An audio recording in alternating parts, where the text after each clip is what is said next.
to meet him. Professor Amodio will tell you more about him and about his experience. He is the Director General, has been the Director General of the Deutsches Museum München since 2004, so a huge experience in the field.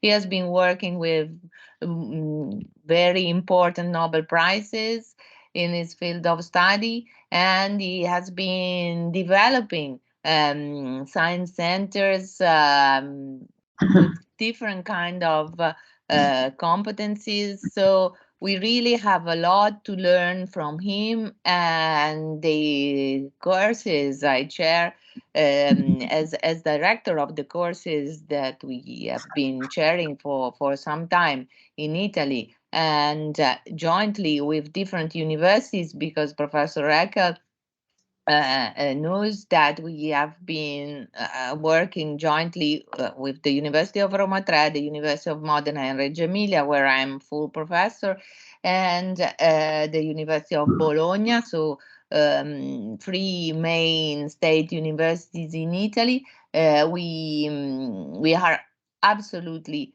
honored to have him with us, and we're really looking forward to further cooperation. So I wanted just to thank him for this great gift that we have today. And thanks, of course, to Città della Scienza, that is partner in all the courses we have been sharing, Luigi Amodio in particular. And so I leave the floors to Luigi and to the team from Città della Scienza. Thank you so much. Thank you, Antonella. So you took a part of my information about you and about the master you coordinate. Antonella is a very active person. She always start activities in the field of museum education, and it's very nice to collaborate with her and with their courses.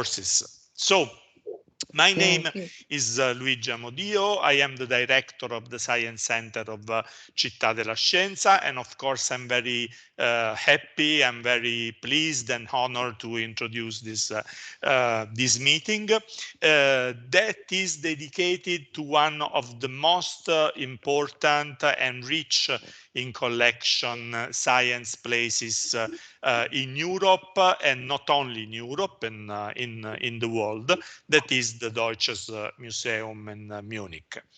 And for me, I must say, for me and my staff, it's a very big pleasure, both personally and professionally, to have with us Wolfgang Heckl, who is the director of the museum, as Antonella said. He's a nanoscientist, he's a physicist, and it's a science communicator, a very well-known science communicator, especially in Germany.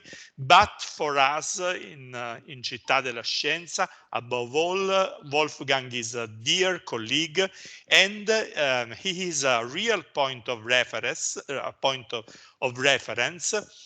as he is for the whole European and not only European community of people who deals with science museum and science communication. So I thank him very much. I would have preferred to have him personally in Naples, but unfortunately his agenda is very full, and so we have to rely on technologies. But let's back to the topic of the webinar. Antonella told before the connection with the different master courses, so we can go to the topic.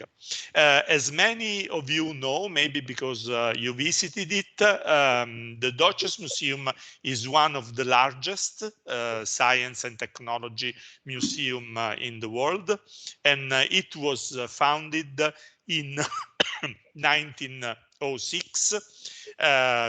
that means a time when science and technology were, without any doubt, considered positive and progressive forces for humanity. And this is the spirit of the Deutsches Museum and Oskar von Müller, who founded it. Now, of course, over the years, the museum has seen a progressive renewal, of course, of its exhibition, not only because of the because exhibition were going to be old and so had to be repaired and maintained, of course, and also the activities, but just because a museum of science and technology, and this is particularly important, I think, for the students that are following this webinar, cannot fail to follow the vision that society has of these big human activities, that is science and technology, that are every day more and more important, more and more relevant in our life. So in a era, in a historical period like ours, that is characterized by major issues that intertwine science, technology, and society, let's just take the example of climate change, for instance. So in this atmosphere, in this dimension, the Deutsches Museum has decided to start a major renovation work started in 2011 and which will be completed only in 2025. And I'm very happy to see in the public Maria Xantudaki from the Museum of Science and Technology in Milan, Leonardo da Vinci, that is another friend of our community. Now, since I am, ciao Maria. Wishes to Fiorenzo. Yes, I will. Thank you. Unfortunately, I'm able to stay for a little while, but I was hoping that there is a recording of the session. Okay, thank you very much. Thank you. Okay, since I am lucky enough to be a member of the Deutsches Museum Curatorium, that is a very important board of trustees of the museum, I also was able to appreciate the relevance of this big renewal process. So not only seeing the new exhibition, but also, let me say, in the backstage. So looking at, also to the practical, financial, and organizational activity that the museum is carrying on, as well as, of course, from the scientific and cultural point of view. And so we will ask Wolfgang to tell us about this big process. But furthermore, Wolfgang Heckl recently published a wonderful book that unfortunately is available only in German, entitled The World of Technology in 100 Objects. And this book tells the story of technology and science through 100 objects that are on display in the Deutsches Museum. So it's very interesting to tell this history of technology through the objects that are in the museum. So organizing this edition of Futuro Remoto, that is the 36th edition, we had the starting ideas from the renewal and the book to organize this webinar that certainly will be an important chance for us for listening, understanding, and learning from Professor Wolfgang Heckl. So Wolfgang, please, I leave you the floor. Michaela can go with the presentation, and then you say the next when you want to go on. Thank you very much again. Thank you very much, Luigi. Buongiorno, Città della Scienza. Buongiorno, everybody. Is the presentation ready?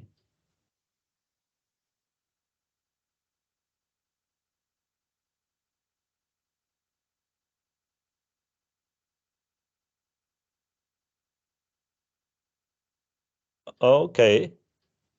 Can everybody see? Benvenuto Napoli. Great. Benvenuto Napoli. This is a view of the Deutsches Museum.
Well, you saw a spotlight of the adventure to visit the Deutsches Museum.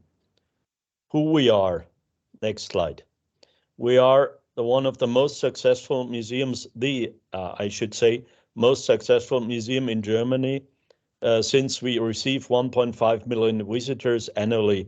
That's the highest numbers. We are here to arouse enthusiasm for science and technology among all groups of age. We have around 65,000 square meters for our displays. We are one of the largest museums for science and technology in the world.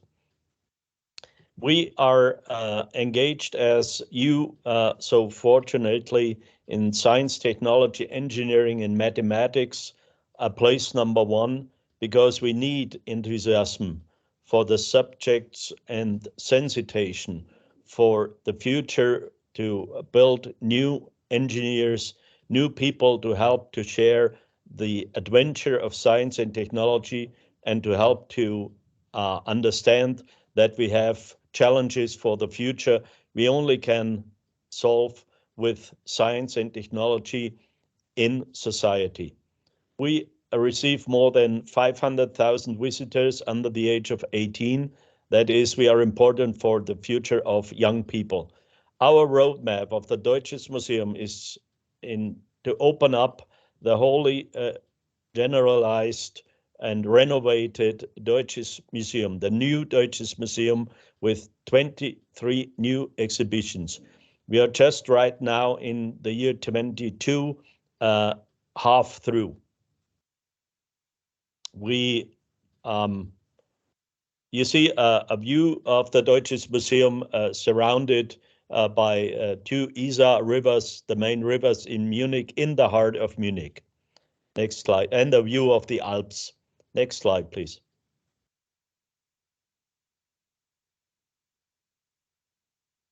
Oops.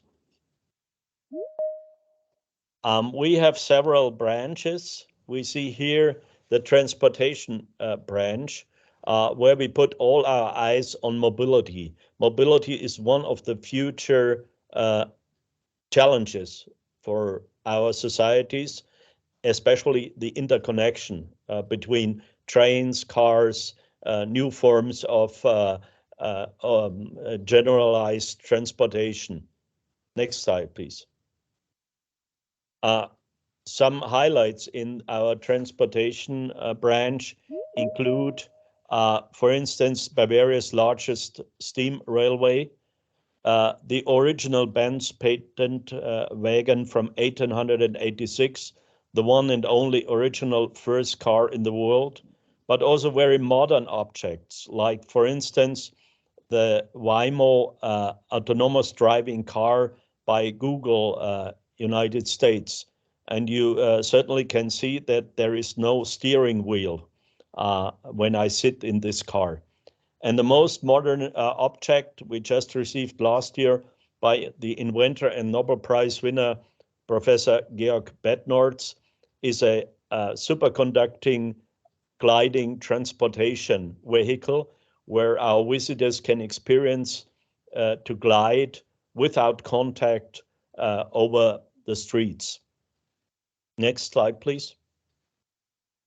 This is our vision, to have this supra gliding transportation system along the shores of Isar River and Deutsches Museum to experience the future of mobility by this supra gliding transportation system, which could be one of the key issues for the next generation of public transport systems, because it uses very small amounts of energy to transport people without friction from one place to the other.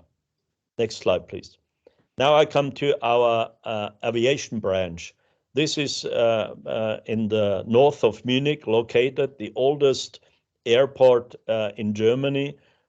We have a collection of more than 150 historical airplanes, and we use this airport still as active place for flying, especially old planes.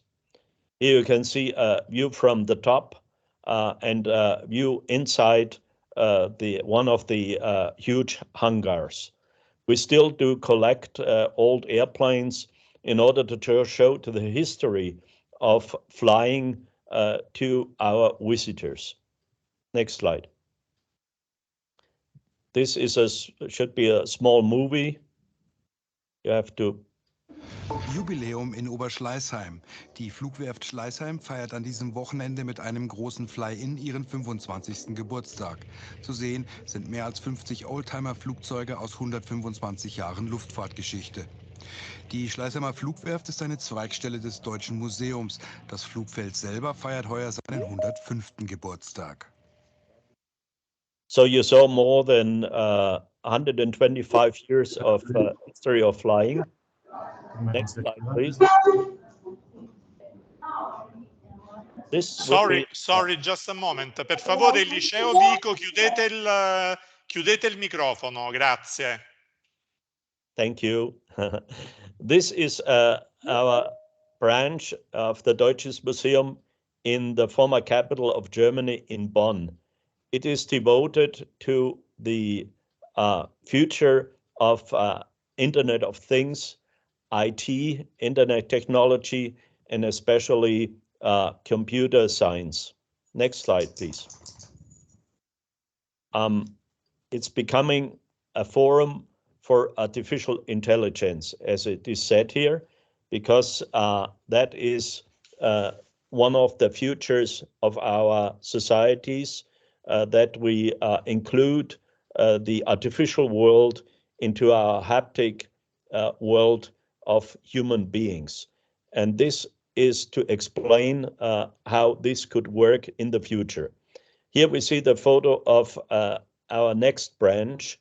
This is the newest branch of the Deutsches Museum. It's located in the city of Nuremberg.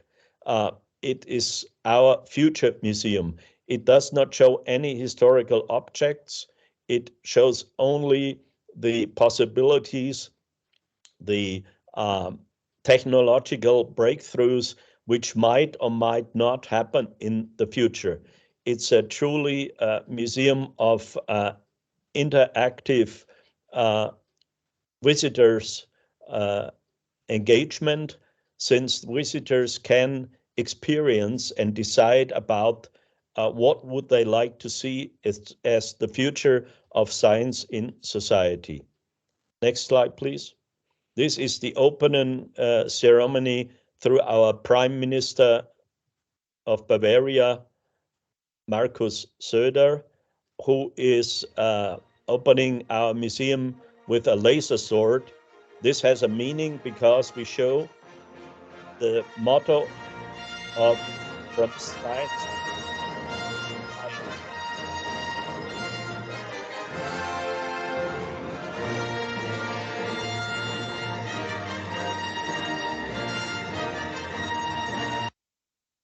Next. We opened the museum last year in July. What you see here is some of the objects, for instance, a velocopter, the future part of mobility of humans in the cities of our society. Next slide. We also focus on experimental labs because we strongly believe, as you do in Napoli, that engaging people of all age in experiments is a key issue for engagement of society in the future of science and technology, because you learn how to deal with the adventure of technology, of science, and you may or may not decide to become a chemist, a physicist, an engineer. Here we see a view into our DNA lab. Next slide, please. This would be a view in the most modern part of the Deutsches Museum, which we opened this year on 7th of July. This is just a glance into the new space exhibit. Next slide, please. All is only possible because we have a very engaged group of co-workers in the Deutsches Museum. We have around 650 people working for all branches of the Deutsches Museum. Here you see only a part of them because we also have many volunteers who work as guides, as engineers, and so on for the Deutsches Museum. Next slide. How we reach out to the public and to other institutions via special exhibitions. I show you one special exhibition which is devoted to, of course, your hero in Italy, the great Leonardo, who is the inventor for all mankind of all times, because he was able in the Renaissance to link science, art, engineering, and all that what is needed also in the future and today. Next slide, please. This is a special exhibit we have put up concentrating on the subject of environment. You may have heard about the name Anthropocene. Anthropocene means the time we are entering now when mankind changes the environment in a geological sense. In this time we live now, we have to face many challenges, as we all know, about the crisis in resources, about the crisis in how we should manufacture in the future, when we have to use certainly an economy which reuses and repairs everything we use in the future in public goods. Next slide, please. This is a special exhibit we had exported to our partner museum in Tokyo, the Mirai Kan. It's about the challenges we face in terms of the changes we have to make, how we receive how we manage our energy crisis on Earth. Next slide, please. This is a very nice special exhibit on the theme which we call Cosmos Cafe. Cafe is a subject which was received very well by our public. We had more than 500,000 visitors for this special exhibit because it shows every day's use of coffee, but also the history, the cultural history, the chemistry of one of our most beloved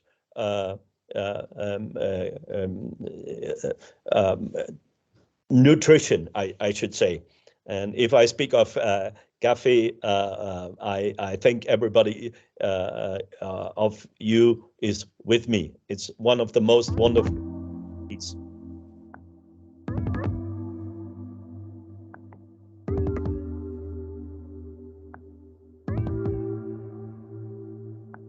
This is a view into this exhibit.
And now how we almost despair on the construction site. Luigi already mentioned that we have undergone the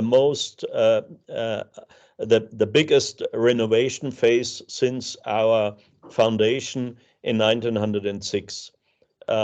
We had to close half of the museum, just some use into it of the construction sites.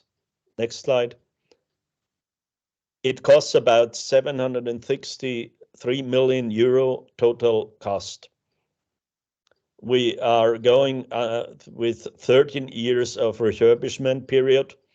It is about around 45,000 square meters only exhibition space. We are building 23 new exhibitions. It's not easy because we had to transfer many objects into our storage capabilities. For instance, here a starfighter plane. 10,000 objects out of the building. This is why we had so much despair of what happened during the renovation of a historical building almost 100 years old. Problems are similar to any other major construction projects. We needed 300 million euro more, which we received, and it took us 3 years longer than we expected in the beginning. But we have help. We had help because I could get donations from several major companies and other persons around altogether up to now around 80 million euros. Our circle of founders consists of 10 partners. Each of these partners alone gave 5 million euros. This is now the new Deutsches Museum. As I said before, we have opened it up the first half of our renovation phase on the 7th of July this year. Next slide.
I hope you did not become dizzy. This was a very quick view of 19 new exhibitions.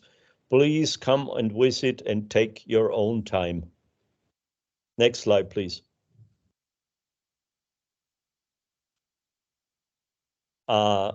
This is how it looks like from the ESA side. This is our new space exhibition. This is a view into the aviation hall.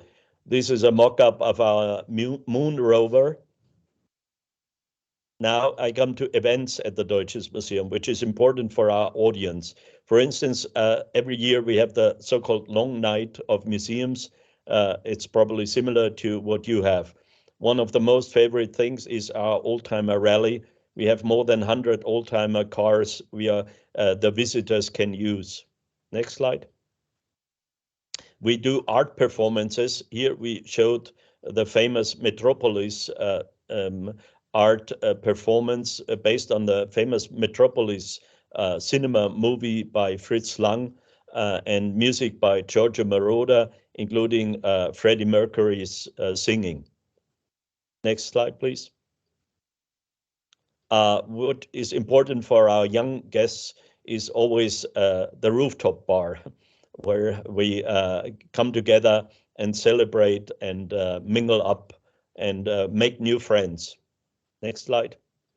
This is part of the new restaurant up in the on the third floor of the Deutsches Museum. Here, an important event. We celebrated 50 years of landing of the first man on moon with the Charlie Duke, the last man on moon with Apollo 16. And he gave us a splendid presentation of how it is to be one of the 12 men who walked on the moon. Contact light. Okay, engine stop. APA at a descent. Okay. Roger, we copy. Pretty good little job. I'm going to step off the limb now. What you see here is a totally rendered artificial virtual dynamic movie we show in our virtual dynamic laboratories. It's not original. Neil and Buzz, the President of the United States is in his office now and would like to say a few words to you. Over. Yeah, I'm going to put the LRQ right about here. All right. I'm going to have to get on the other side of this rock here. Neil, this is Houston. Roger, out. Based on the original moon landing I'd say 20 pounds of data, carefully selected, if not documented samples. we made this movie. Houston, Roger, well done. Out. Hit the second box.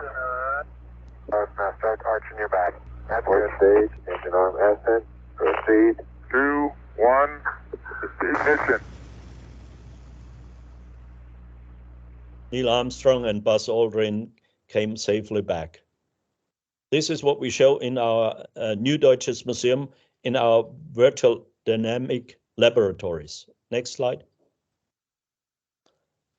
Especially in our Forum of the Future, where we have exhibition and event in cooperation with startups from high-tech company. We especially show an artificial intelligence factory in conjunction with Technical University of Munich. Here in this place, we receive also very modern objects. For instance, you see here Katalin Kariko, which gave the Deutsches Museum the first messenger RNA reactor, which produced the vaccine, the COVID vaccine.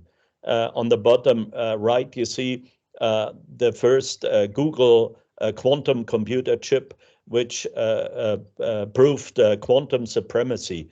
It did calculations which usually take 30,000 years in 1 minute. So this is the future of quantum computing. We stay close to the innovations that change our world.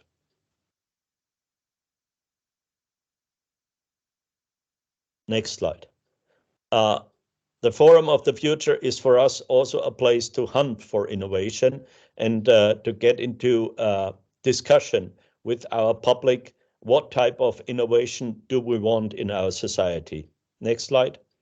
I talked about the virtual reality lab, which shows not only the moon movie, it also can be experienced for other masterpieces of the Deutsches Museum, which we translated in virtual reality experiences. You have to use, for instance, the Oculus Quest stereoscopic VR goggles so that you are immersed in the metaverse. Next slide. This is the building from outside, the Forum of the Future of the Deutsches Museum. Next slide.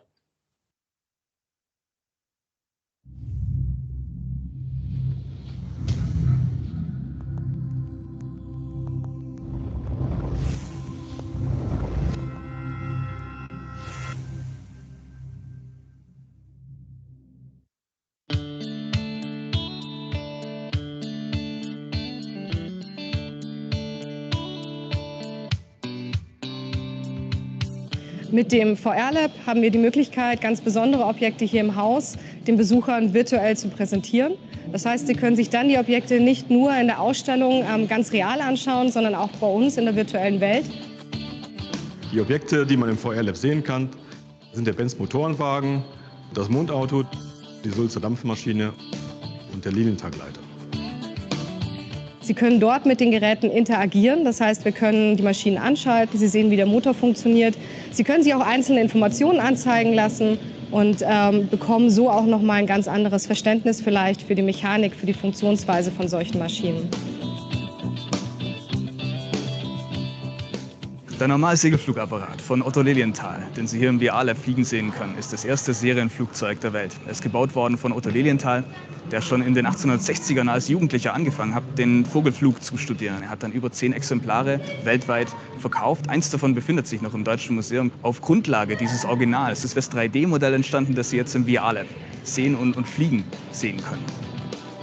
Da können Sie sich hochbeamen und dem Lilienthal über die Schulter schauen und dann wirklich sehen, wie hoch er geflogen ist und wie weit 250 Meter eigentlich sind. Und letztlich haben ihn diese Flugversuche auch das Leben gekostet. Am 9. August 1896 ist er im Flug von einer Windböe überrascht worden und ist leider dann abgestürzt.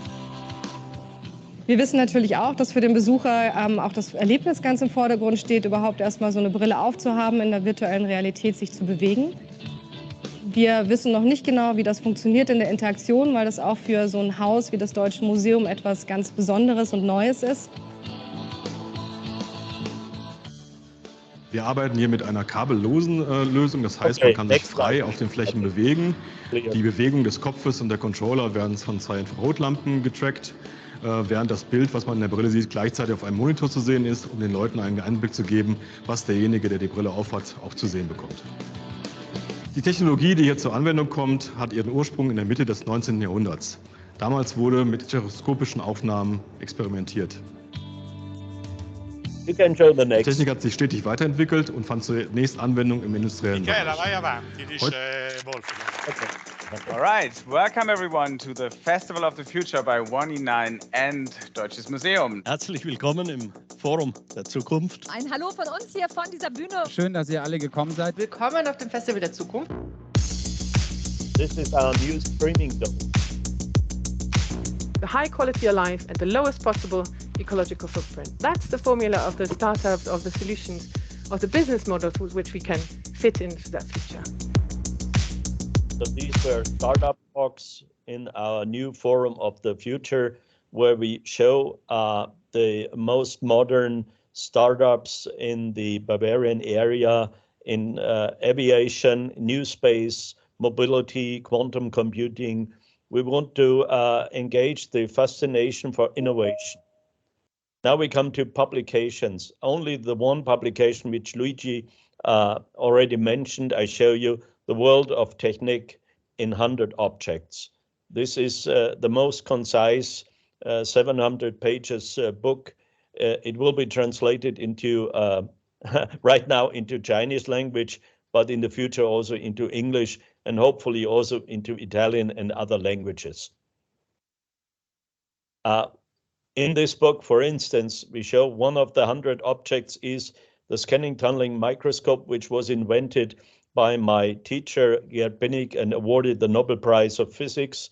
On the right-hand side, you see that I could use it to not only show atoms, the white dots, about 43 atoms here can be seen, but I also could drill the smallest hole of the world right in the middle of this photograph. in 100 billion times magnification. And through this, I could enter the Guinness Book of Records because this was the smallest hole in the world. It's only 1 atom in size, done with this scanning tunneling microscope. Here you see the V2 rocket weapon, for instance, one of the sad technical exhibits. Of course, everybody knows that it played a major role in the Second World War. Next slide. This is also an object which played an essential role in the Second World War. It's an Enigma machine. It's an encryption machine. And in Bletchley Park, Alan Turing, the famous Alan Turing, was able to decipher Germans' encryption machines, the famous Turing endeavor, which then also helped to decide the outcome of the Second World War, the Enigma machine. We do also research in restoration. We'll look with Röntgen X-ray technologies into these Enigma objects and can reconstruct without opening the machines. We already did this with whole airplanes. What else should I say you today? Visit Monaco di Bavaria. Get into contact with one of the largest cities when it comes to industries like BMW, Siemens, Apple, Google, Microsoft, Osram. Come here and visit us not only as a tourist, but also as a student maybe. Get into contact with science, for instance, at the Technical University of Munich. The Max Planck Society, also headquarter, is in Munich, and the Fraunhofer Society, also headquarter, is in Munich. Next slide. A warm welcome to see you as a tourist or as a student at our universities.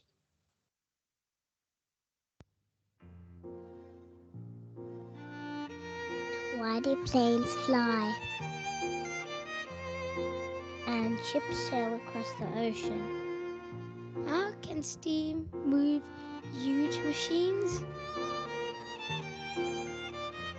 Where does light come from? How can computers remember so many things? Can cars drive faster with solar energy or with petrol? Is there really life on other planets? And is glass really made out of sand? How can you turn wind into electricity?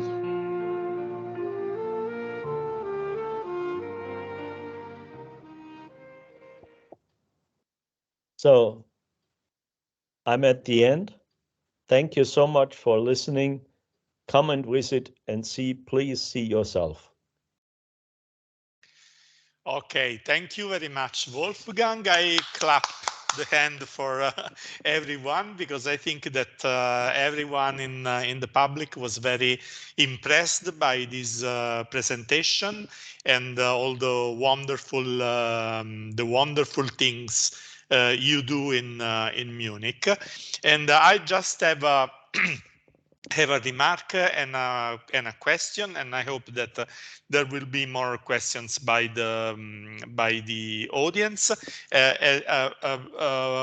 Regarding the questions, you can make it in English if you like, or you can also write it in Italian in the chat if you prefer, and I will translate them for Professor Heckl. So the first remark is about the money, unfortunately, because the amount of money that was invested for the renovation of the museum is really impressive. It's about 760 millions of euro.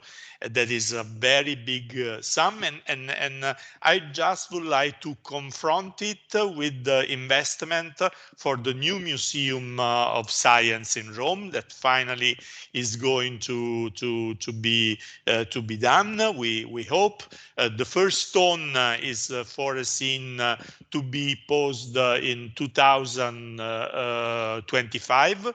So the Nobel Prize Giorgio Parisi was one of the sponsors of this museum that was launched by the municipality of Rome.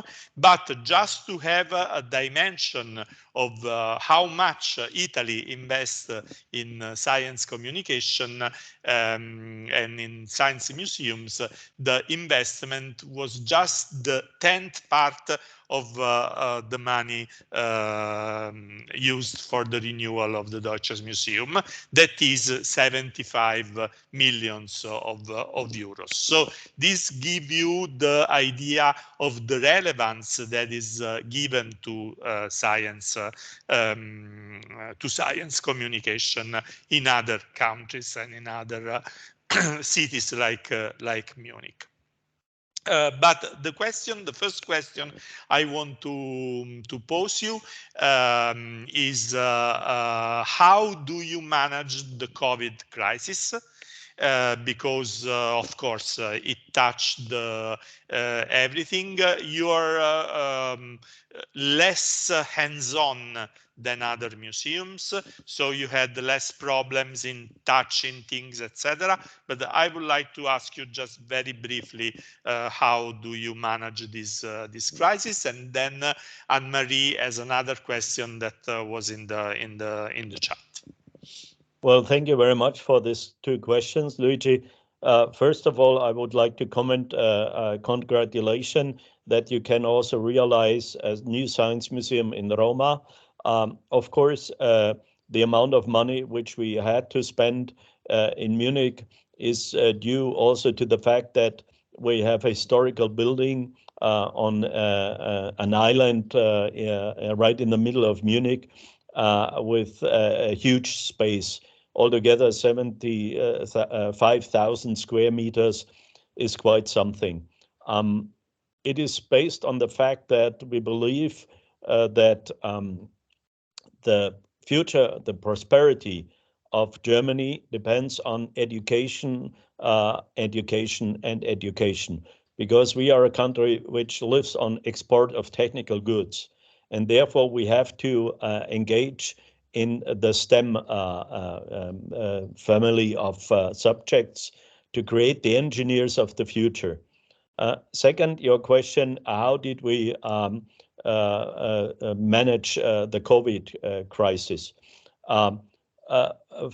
First of all, it was a sad story because I had to close the Deutsches Museum for the first time since the opening in 1925. We had to close altogether for something like 6 months completely our house.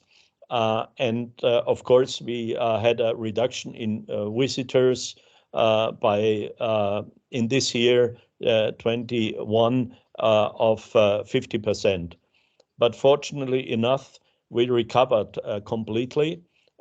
We had now after the new opening of the new Deutsches Museum, the best numbers ever in the history of the Deutsches Museum. Alone in the at the weekend of the opening, 30,000 people came on Saturday and Friday and Sunday to the Deutsches Museum. Since the opening in July this year, we already received 500,000 new visitors. So we are reaching in the future soon our visitor number 100 million in the history of the Deutsches Museum. When it comes to what did we have to do in terms of measures with the contacts of the public with the objects, of course, we have the historical exhibition where this was not a problem. We had measures in terms of wearing masks as everybody. We had measures in terms of disinfection of the experimental setups every hour. It was quite some task for our museum explainers, but altogether we could manage it. We were lucky to have that we had no big disease cases, neither in staff members. And remember, we are more than 650 people working in the Deutsches Museum, nor within our visitors.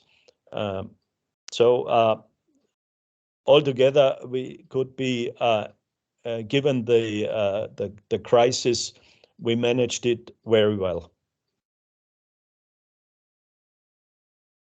Thank you very much. And Anne-Marie Bruyat asks you, how do you choose the 100 objects?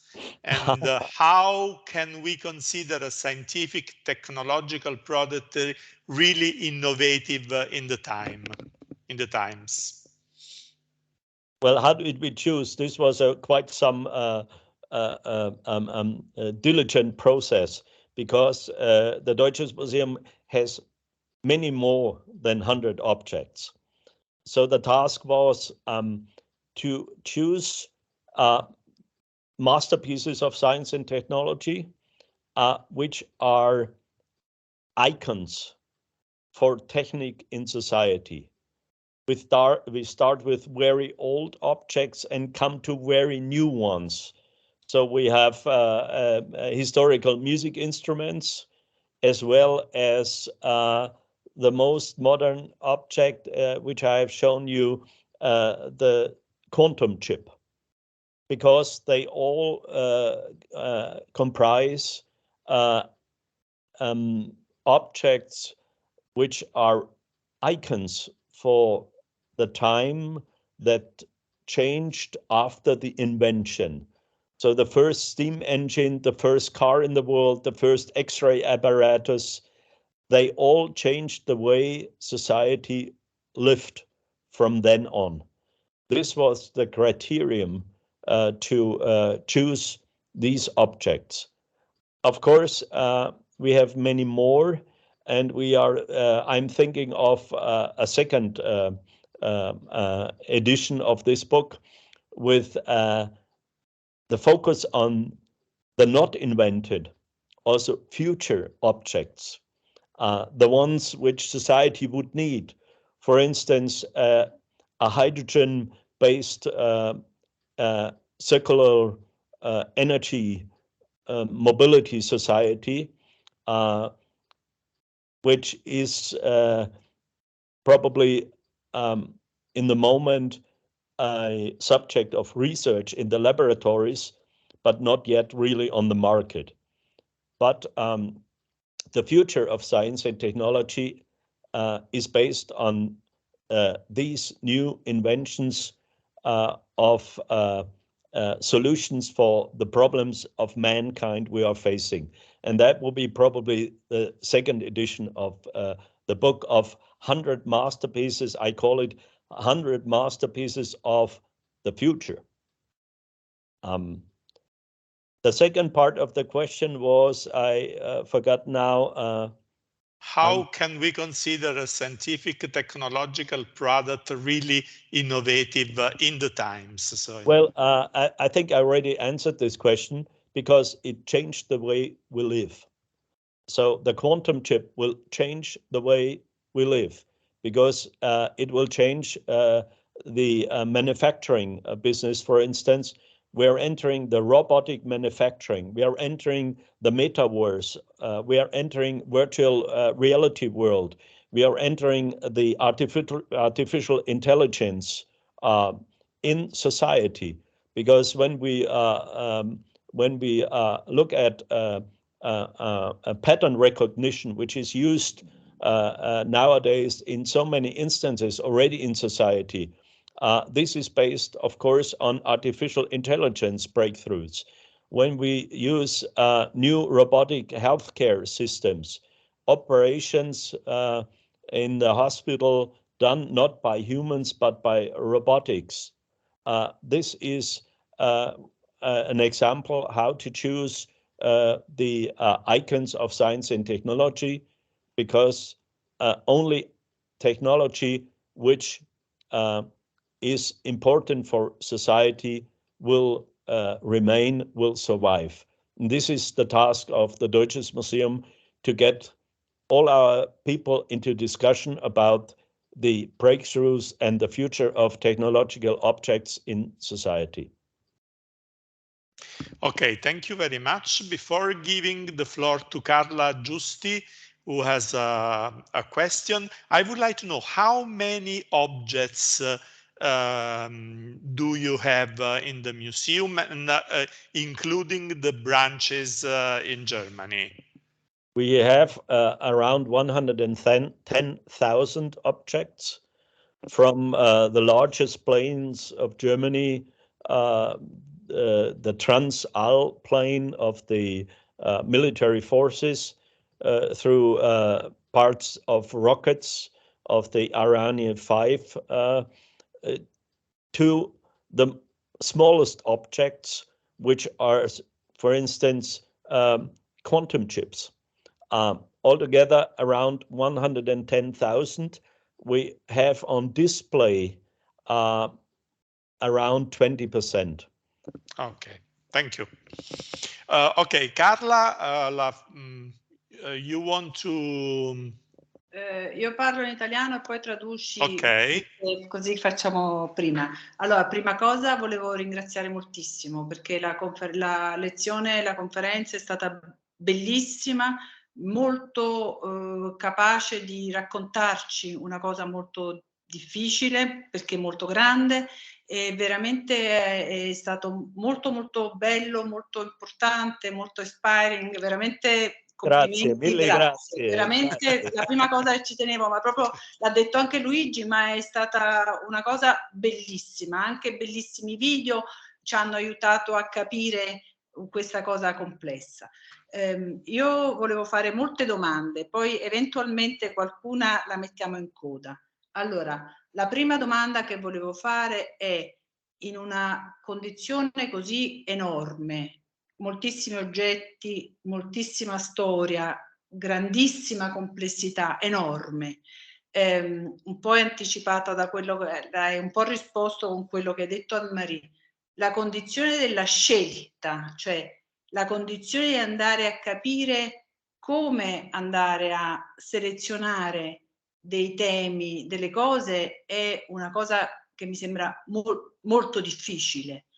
E contemporaneamente mi chiedevo, tutta questa storia, questa grande, tante cose, tante importanti, tanto belle, se da un lato sono sicuramente una cosa bellissima, perché danno una possibilità di fare cose bellissime, se non hanno rappresentato in qualche modo un problema, cioè una condizione di peso, di sentirsi frenati perché c'è questa storia, primo.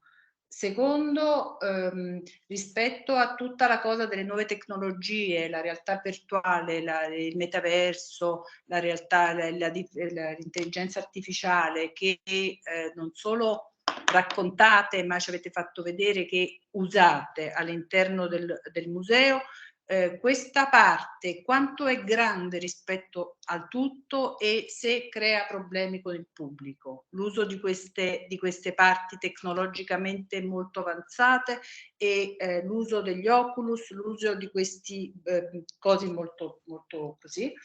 Altra cosa, ho visto che all'ingresso del museo avete messo un'installazione artistica molto bella, quella che è bellissima, e mi chiedevo anche il coinvolgimento degli artisti all'interno, se c'è stata all'interno di questo processo.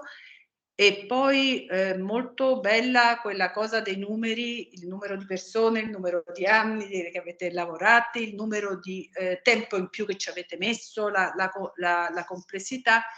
e mi chiedevo come siete riusciti a gestire questi cantieri, queste mostre che sono andate in contemporanea, tutta questo diciamo difficoltà anche logistica, perché io poi sono venuta nel momento in cui tra le varie volte sono venuta a vedere il Deutsch mentre voi stavate facendo i lavori e contemporaneamente si poteva visitare, quindi mi immagino che c'è stata anche una condizione logistica complicata. Okay, thank you. Do you need the translation or? Maybe I try to answer. Okay. And, if I cannot answer the parts of the question, you help me. First of all, thank you very much for this compliments. Everybody likes compliments, but I have to give them to our staff members, to everybody who helps in such a wonderful way to for the Deutsches. Chiudete I microfoni tutti, per favore. One of the first questions was, part of the first question was, how do we manage to choose the objects? Well, this is a complicated answer, but we have help through our scientific advisory board, for instance.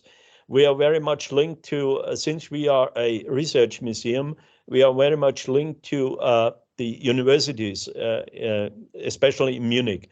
My chair of physics at the Technical University is just an example for that. My students work in the Deutsches Museum in the subject of nanotechnology. We have experimental physics labs, but they also learn how to communicate these results of nanotechnology, especially scanning tunneling microscopy, to the public. We have public spaces where my students work within the museum and do their PhD thesis. How do we choose our objects? Many of our objects come through the suggestions of our curators. Of course, curators play the essential role for surveying what could be an object, a masterpiece, or would become in the future a masterpiece for the Deutsches Museum, which shows a change in society. So our more than 50 different galleries are in the hands of our curators, which everybody for his own subject addresses industry, addresses science, addresses universities.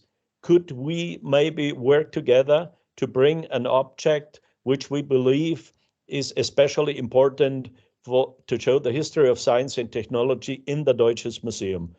Some of the objects are just offered because to the Deutsches Museum, because, for instance, many companies like Google believe, or Apple, they believe that having a display in the Deutsches Museum is an honor.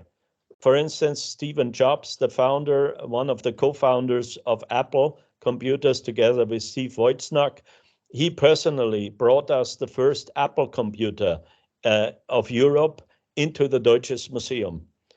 Just recently, as I mentioned, Google gave us on their own two important objects. One of them was this first autonomous driving car without steering wheels, the Waymo car, which is a landmark in the idea of autonomous driving in the United States. It's the only car of this type outside of the United States, and Google has chosen to ask the Deutsches Museum if it would be willing, and of course we were willing to have this precious display. The same holds for the quantum chip I have shown to you. This quantum chip has made a lot of scientific breakthroughs. It was a Nature publication that has shown the first quantum chip operable to show, as I said, quantum supremacy, which means that this chip is so much better and can do calculation of a special kind in the moment, which are not possible by traditional computing. We are the only museum, the only place outside the United States to show the Sycamore chip, because Google only produced 10.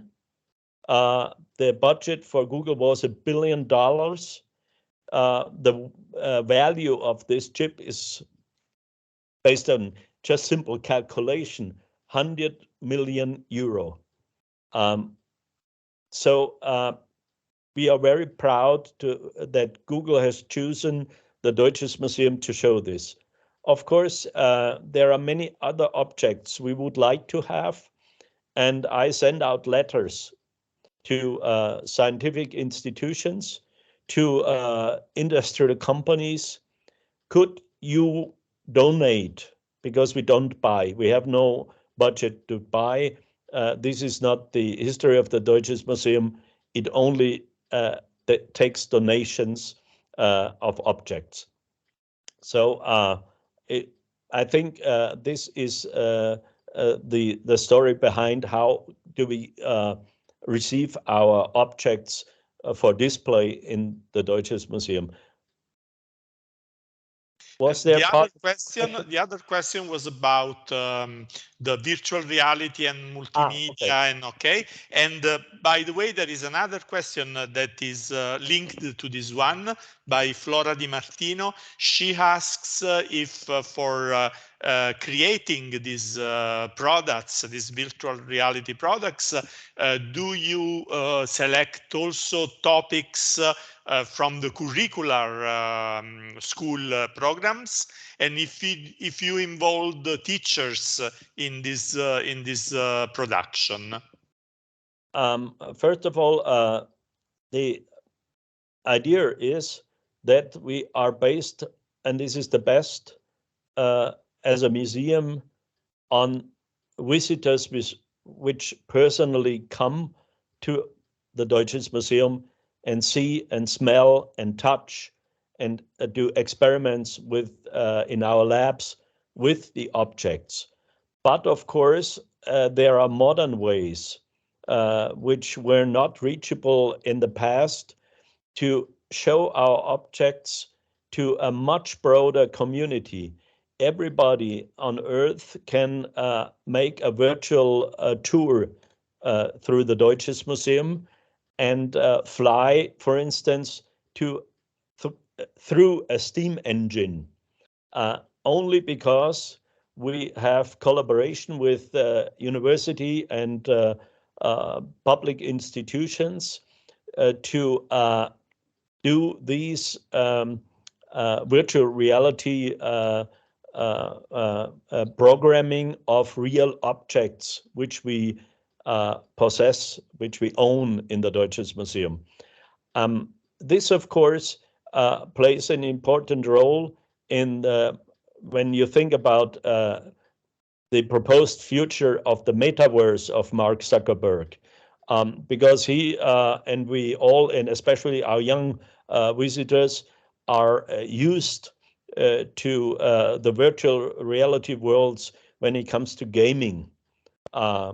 And gaming is, for us, the entrance to engage young people in the adventure of science and technology, because we believe this is an integral part of, in the future at least, of how to display the precious objects which are real, are not fake, in the museums of our country. But of course, to answer the question, these virtual reality tours and virtual reality objects are part of our educational department program. We have in the Deutsches Museum our own quite large educational department. We receive around 5,000 school classes every year in the Deutsches Museum, together with teachers, to educate them and to show them, partly at least, newest technologies of how to use virtual reality programming also in the context of education back home, even in their own school classes.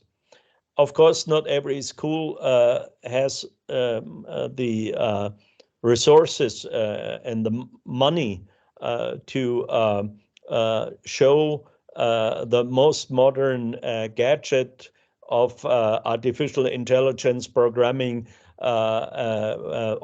augmented and virtual reality glasses.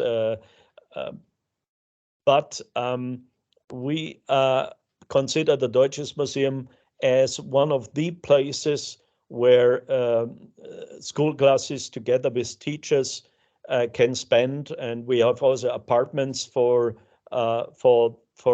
groups of classes where these pupils, where the teachers together with their young people can study for a week all the new adventures with new technologies within the Deutsches Museum. So we also have especially sometimes had programs for Italian school classes, and I must say that Italians are our most valued visitors, especially because we believe that our friends in Italy are so much technic-affine, technic lovers, and they have understood that visiting technology museums and science centers is part of their own future. And of course, we receive the biggest community from Europe when it comes to visitor numbers is from Italy. And this is great a pleasure that I can say this to you because it's true. And we are very happy to receive in Monaco di Bavaria, the most Italian city, the most southern Italian city in Germany, the most northern Italian city in Italy, I'd say. And we are very happy to have you visitors, not only to come to the Oktoberfest, but also to come to the Deutsches Museum. So celebrating at the Oktoberfest and learning in the Deutsches Museum always goes well together. Yes, good. It's a very good suggestion. Wolfgang, I would like to maybe close with the question Carla said before about the management by the practical management of this big process of renewal. I personally can remember the meeting of the curatorium when you had to discuss about the problem of the storage of things. And I remember I was absolutely terrified by the big problem, but you were very, very calm and cold, and the problem then was solved. So if you can give us, then we have to conclude at around 12. If you can give us some information about this point. Well, thank you very much, Luigi. Of course, a museum which is based on collections, not only collections in the past, but also collecting in the future, needs storage capabilities. We have one positive development when it comes to the size of objects in general. Size of objects in the future are no longer steam engines and big ships and boats. We cannot afford to collect these large objects in the way we did in the past anymore. The quantum chip, again, is a very small object. It's only 2 centimeters by 2 centimeters in size. But of course, historical objects and the collection, which is open for research of everybody in the world, is the basis of a museum. And the Deutsches Museum is museum and science center, both.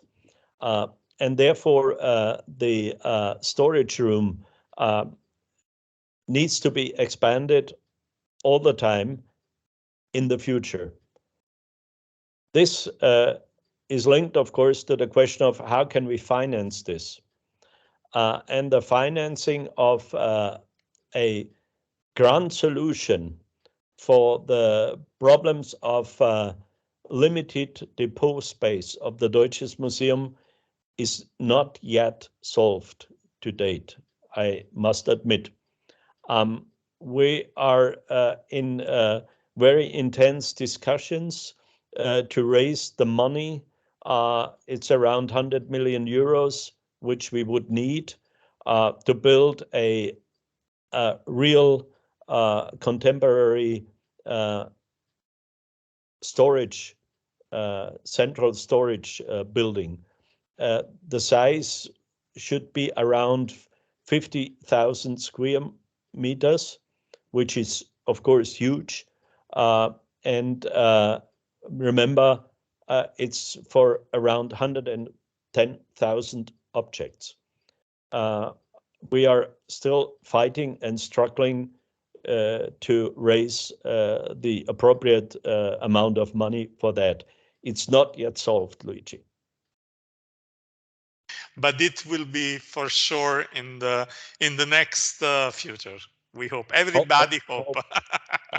Okay, but we are more interested now in the museum than in the storage area, if I can. And I saw some of the exhibition in May when we had the curatorium meeting, and they're very, very nice. My favorite one, as Wolfgang perhaps knows, is the musical instruments room. That is wonderful, and I suggest everybody in the audience to visit this place. That is really, really, really nice, and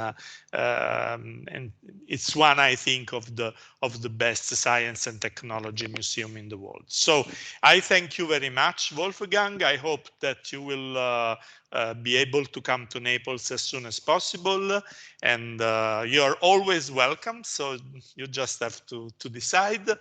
And at the same time, I thank all the public, and again, Professor Poce and the students of the masters, and also the students from the Liceo Giambattista Vico from Naples who followed the meeting. Okay, thank you very much. Have a nice weekend, and see you again. And thank you.